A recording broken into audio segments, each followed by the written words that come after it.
right, today I'm getting to plant a tomato plant here in the family plot garden. We've already got a little spot broken up for our tomato. I'm just going to dig out a little hole here with my hand trowel. The soil is nice and moist and easy to dig, which is good. Okay, and I'm going to plant it as deep as it was in the container that it came from. I'm going to just kind of loosen up the soil and the roots a little bit. And spread the soil back around it. All right, now that you've got your tomato planted, don't forget to stake it.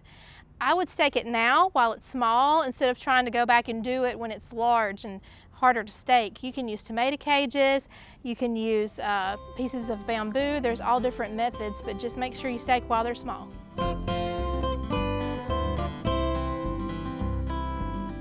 Thanks for watching. We have other quick tips. Just subscribe below.